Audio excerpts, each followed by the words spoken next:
I started meeting all of these people who expressed to me how much the show meant to them, how it lifted their spirits during a bad breakup or... At 55, Jennifer Aniston finally admits what we all suspected. We all loved Rachel Green from the very first minute of Friends. But what if the woman behind the iconic laugh and those legendary outfits has been hiding a devastating secret for decades? Her childhood was a nightmare. Her model mom was ice cold and constantly tearing her down. The scars are deep, so deep she even cut her mom out of her life for 15 years. And then there are questions in everybody's mind. Was Brad Pitt really the villain the media painted him as? Why did her fairy tale marriages crumble? And the one question that's haunted her for years, why couldn't she become a mom? We're going to uncover the side of Jennifer Aniston you never knew existed. Troubled childhood. Jennifer Aniston may be a Hollywood icon now, but her childhood wasn't all glitz and glam. Born in California in 1969, her parents were actors with Greek roots. Life got a whole lot more exciting when her dad landed a role on a famous soap opera and the family moved to the heart of New York City. Jennifer loved the excitement of the city, but back home, things weren't so happy. Her parents started fighting, and she felt like it was somehow her fault. To try and make everyone smile, she'd be funny and goofy, and that's how she fell in love with acting. But the laughter couldn't fix everything. Her parents got divorced when she was just 9 years old, and her dad left for a while. It was a hard time for a little girl, and it made her question the whole idea of happily ever after. To add to the pressure, her relationship with her mom, Nancy, got complicated. Nancy cared a lot about how people looked, and Jennifer felt like she could never live up to those standards. She'd constantly hear things about taking care of herself or needing to wear makeup. That kind of criticism can really sting. Even years later, Jennifer Aniston could see where her mom was coming from. Being a single mom is tough, constantly working, always worrying about money to support her kids. In a way, Jennifer understood that those critical comments about her looks came from a place of love. My mom wasn't trying to be mean, Jennifer explained. It was just how she was raised. Growing up, Jennifer occasionally visited her dad in Los Angeles. He was a star on the soap opera Days of Our Lives. Maybe those trips out west, combined with having two actor parents, sparked something in her.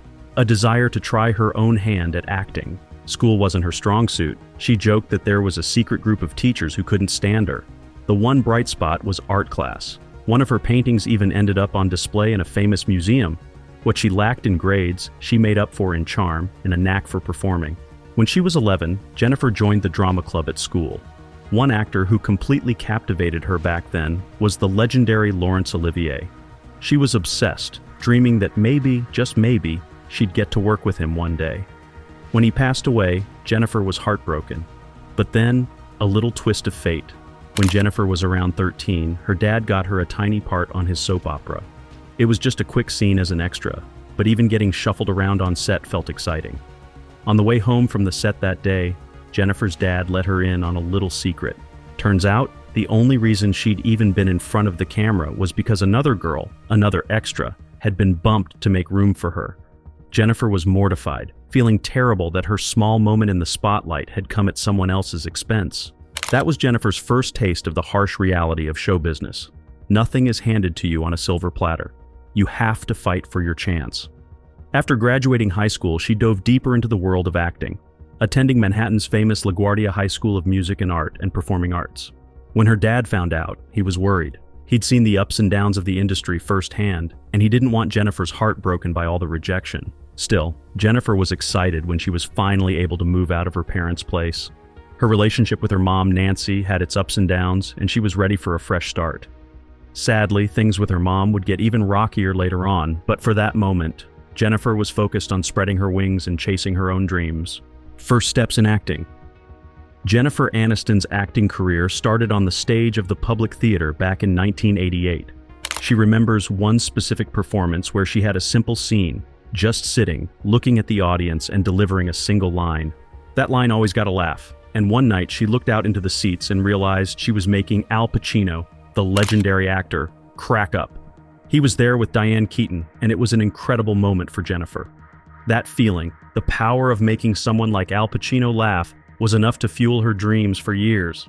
Unfortunately, theater didn't pay the bills, so Jennifer, like many aspiring actors, had to hustle. She worked as a waitress at a diner called Jackson Hole, juggling auditions and shifts. Then, when she was 20, she found out she had dyslexia. This common learning disability made it especially tough to read and write. That diagnosis changed everything.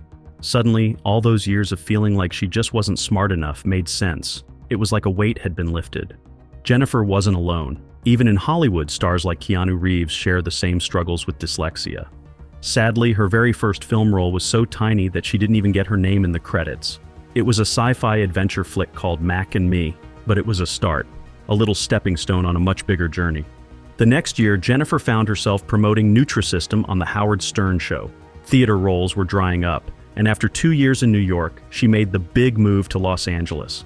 She started getting some TV gigs in 1989, but her first few projects, sitcoms like Malloy and Ferris Bueller, fizzled out before ever really catching fire. After a small part in the TV movie Camp Cucamonga, Jennifer landed a role in the 1993 horror flick Leprechaun. Although the movie was panned by critics, it weirdly became a cult classic over the years. Still, after Leprechaun, casting directors started paying more attention to Jennifer. She nabbed a few more TV appearances, and then finally, the role that changed everything came along: the Rachel Green journey. The creators of Friends originally had Jennifer Aniston in mind for the role of Monica Geller, but after reading the script, Jennifer felt a strong connection to Rachel, and that was the only part she wanted. Meanwhile, Courtney Cox had fallen in love with the character of Monica. It was a perfect twist of fate. Still, snagging the role of Rachel wasn't a walk in the park. At the time, Jennifer was already starring in a CBS series called Muddling Through, which wasn't doing so hot. She had a gut feeling that Friends was going to be a hit, so she practically begged the NBC producers to let her be a part of it. They took a chance on her, but Jennifer had to film the pilot episode without any guarantees, still juggling her role on the other show. Then, in a move that might seem a little ruthless, NBC deliberately scheduled a Danielle Steele movie to air at the exact same time as Muddling Through. The ratings for Jennifer's show tanked, and just like that, she was free to fully commit to Friends. Fans might adore the iconic Friends opening scene, but the actors don't feel exactly the same way. Before everything got crazy, the show's director, Jimmy Burrows, took the 6 main cast members to Las Vegas for a little getaway.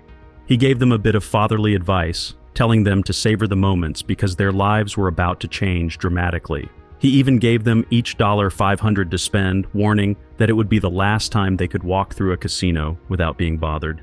They shared dinner at Caesar's Palace, a special Last Supper before the whirlwind of fame. Jimmy Burrows was right. Friends premiered in 1994 and quickly became a huge success. The simple idea of following the lives of 6 young friends in New York City just clicked with audiences. Overnight, the actors playing that iconic group became household names. That first year during reruns, we shot to #1, Jennifer remembers. One day, she was just running errands, grabbing toilet paper and tampons, when some fans excitedly approached her for an autograph. It was the beginning of a whole new world. Millions of women around the world copied Rachel Green's famous layered haircut. But ironically, Jennifer herself hated it. Apparently, her hairstylist just wasn't that great at his job. The sudden fame wasn't always easy to deal with. Cameras followed the young stars everywhere, and everyone seemed obsessed with the smallest details of their lives. Even after years of being on the show, the sheer scale of Friends fame still surprised Jennifer. Despite growing up around actors, it was hard to process just how popular the sitcom had become. She admits that one of the things that helped her stay sane was the support from her mom, Nancy. Jennifer never lashed out or let the crazy attention get to her. She'd seen her mom act resentful and bitter, and she knew she didn't want to be like that. Unfortunately, her relationship with Nancy grew worse over the years. It hit a breaking point in 1996 when Nancy gave a very candid and not so flattering interview to a tabloid show, spilling all sorts of private details about Jennifer's life. But the last straw was when Nancy published a tell-all book called From Mother and Daughter to Friends, a memoir. The hurt from that betrayal ran deep, and Jennifer stopped talking to her mom for 15 years. But back to Friends. The show's huge success was due to a winning combination of factors: a relatable idea, brilliant writers, and a perfectly cast group of actors. David Schwimmer remembers feeling a special spark from the very first rehearsals. Finding one actor who completely embodies a role is tough enough, but to find 6 and have that magical chemistry between them is truly special. The writers fostered an environment where the cast could fully inhabit their characters and even contribute their own ideas, creating some of the show's funniest and most touching moments. During filming, the lines between fiction and reality blurred. The actors became real-life friends. Lisa Kudrow recalls how the show's director, Jimmy, encouraged them to hang out in his dressing room during their very first season. It was important that they bonded quickly because that connection was key to the show's success. They shared meals, played poker, and just relaxed together. It was like having a support group, a protective little bubble from the craziness of sudden fame. At one point, the actors decided to tackle the business side of things as a team, forming a mini union of sorts. Initially, their salaries were different, but as contract negotiations rolled around, they insisted that all 6 friends be paid equally. After the 5th season, they were each earning a cool $100,000 per episode. By the final season, that figure ballooned to a whopping $1 million per episode. This move landed Jennifer, Lisa Kudrow, and Courtney Cox in the Guinness Book of Records as the highest-paid TV actresses of all time. Jennifer's performance in Friends didn't just make her a fan favorite, it earned her critical acclaim too. She won a Screen Actors Guild Award and was nominated for an Emmy multiple times, finally taking home the trophy in 2002. She snagged a Golden Globe in 2003 as well. It's funny how the lines between reality and the show sometimes overlapped. Remember that big statue of a dog that Joey buys in one episode? That actually belonged to Jennifer. A friend had given it to her as a good luck charm at the start of filming Friends. Speaking of good luck, Jennifer met actor Tate Donovan while filming the show's 4th season. Their characters were briefly involved, and the on-screen romance spilled over into real life. Their relationship lasted from 1995 to 1998, and many people consider Tate to be Jennifer's first true love. There were rumors they were even engaged, but the wedding prep stalled, and eventually, they decided to break things off. Even with her busy Friends schedule, Jennifer still found time to squeeze in some movies. Sadly, not all of them were winners. Her role in the 1996 film She's the One actually earned her a Golden Raspberry nomination for Worst New Star. Because of her success on Friends, she was mostly offered comedic roles in films like Dream for an Insomniac and Till There Was You. Her first big break in a non-comedic movie came in 1997 with the romantic dramedy Picture Perfect. The film itself got mixed reviews, but Jennifer's performance was praised. Another dramatic rom-com, The Object of My Affection, came out around the same time, but it was another critical flop. On the set, Jennifer started dating her co-star, Paul Rudd. The relationship sadly fizzled out pretty quickly, but they stayed good friends and even worked together later on. Paul appeared in Friends, and they both starred in the 2012 film Wanderlust. Devastating personal life. Just like her career, Jennifer's personal life was moving at lightning speed. In 1998, her agent set her up on a date with Brad Pitt. It was the start of one of the most talked about celebrity couples of the era. Jennifer and Brad actually had a brief encounter way back in the early 90s, but they were both in relationships at the time and weren't interested. It was only when their paths crossed again years later on a blind date that sparks started to fly. They moved quickly, but waited a year before confirming they were an item. Their first public appearance as a couple was at the Emmy Awards in September 1999. A few months later, they were spotted rocking out at a Sting concert, and that's when everyone got a glimpse of the engagement ring on Jennifer's finger, a ring designed by Brad himself. Brad gushed in interviews about Jennifer, calling her the woman of his dreams.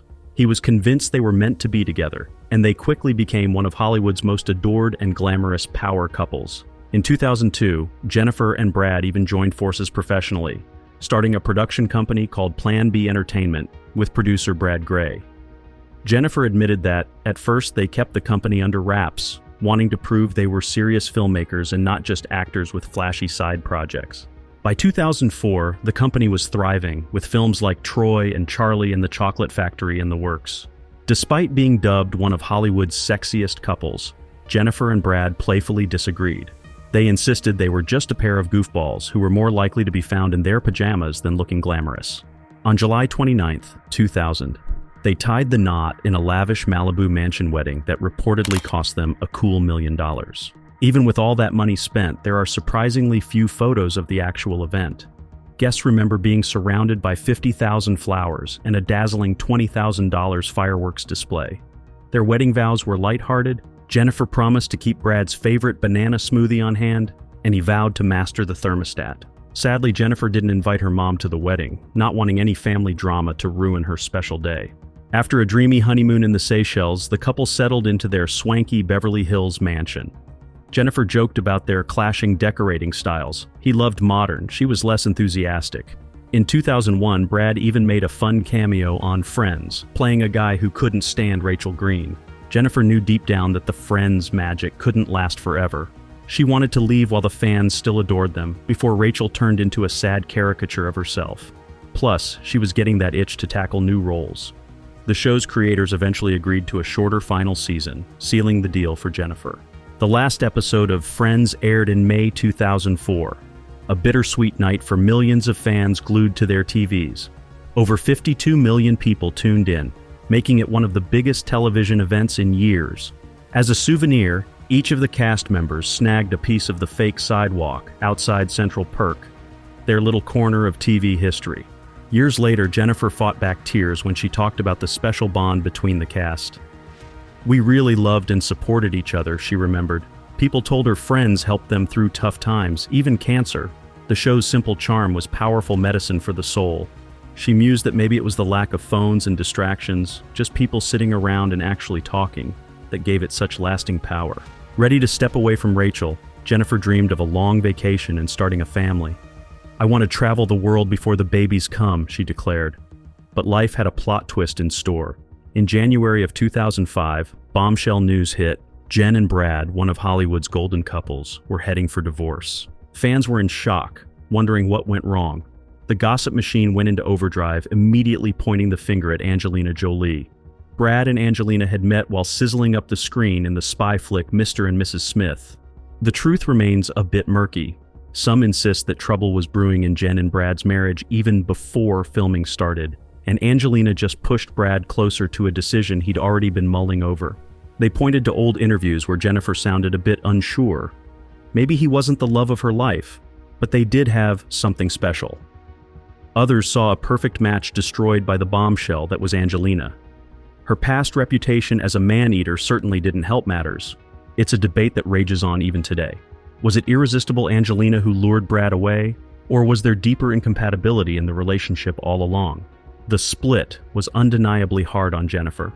She secluded herself in her Malibu home, keeping only her trusted dog Norman for company. She steered clear of the news, desperate to avoid the media frenzy and the flood of fan opinions, desperate to hear the juicy details of the divorce. Things got so crazy that fans literally picked sides, with Team Aniston and Team Jolie t-shirts popping up everywhere.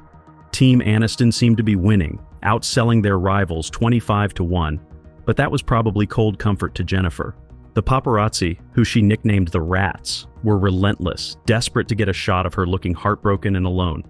Outrageous theories filled the tabloids. One paper even claimed Brad left her because she didn't want children, completely ignoring the fact that Jennifer had recently talked about wanting to start a family. This really stung Jennifer. A man who's divorcing would never be accused of choosing career over children, she fumed in a raw, honest interview with Vanity Fair. That really pissed me off. I've always wanted kids, and I'd never give up that experience for a career. Her dream was to have it all success and a family.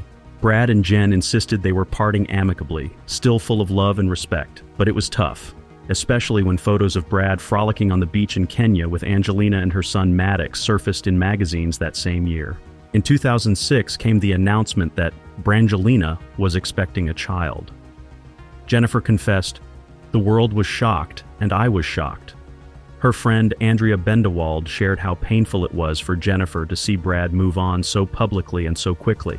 Through it all, Jennifer relied heavily on therapy, yoga, and the steadfast support of her closest friends. Those friendships were her lifeline as she navigated the rough waters of divorce. 2005 was a rough year all around. Her personal life wasn't the only thing taking a hit. She tried stepping away from her usual bubbly roles, but luck wasn't on her side. Feeling nervous that you're at it? Because I know you've been in the house a lot. Yeah. Yeah. I have. I've been in the house a lot. The crime thriller Derailed was panned by critics and a dud with audiences. The drama Rumor Has It suffered a similar fate-bad reviews and a total box office flop. Things started looking up a bit in 2006 with the dramedy The Breakup. It was ironic. Her character was struggling with her relationship, eerily echoing her own life. Critics weren't fans, but the film resonated with viewers and did well financially. She even snagged a Teen Choice Award with her co-star Vince Vaughn for their on-screen chemistry. That sparked a real-life romance fans dubbed them Vaughniston and drew comparisons to Brangelina. Unfortunately, the relationship fizzled out. Jennifer rebounded in 2008 with none other than musician John Mayer. According to Mayer, it was more than just a casual fling. He had real feelings for her, but apparently those feelings weren't strong enough to keep him faithful. He cheated while on vacation in Mexico, and Jennifer was understandably crushed when she found out. John begged for forgiveness, but Jennifer wasn't having it. Meanwhile, she leaned on her passion for acting to help heal her heart. In 2010, she landed a guest spot on the sitcom Cougar Town, where her best friend Courtney Cox was the star. The two remained incredibly close even after Friends ended. Jennifer even became godmother to Courtney's daughter, Coco. They've both been through their fair share of failed marriages and career ups and downs, but their friendship remains a constant source of support. As Jennifer puts it, there's no judgment with Court, only endless love and loyalty. Jennifer found love again with actor, director, and screenwriter Justin Theroux in May of 2011. Things seemed serious when the couple bought a massive home in Los Angeles' swanky Bel Air neighborhood the following January, setting them back a cool $22 million. In August 2012, they announced their engagement and finally tied the knot in a private ceremony at their estate on August 5, 2015. Sadly, their marriage wasn't built to last, and they announced their separation at the end of 2017.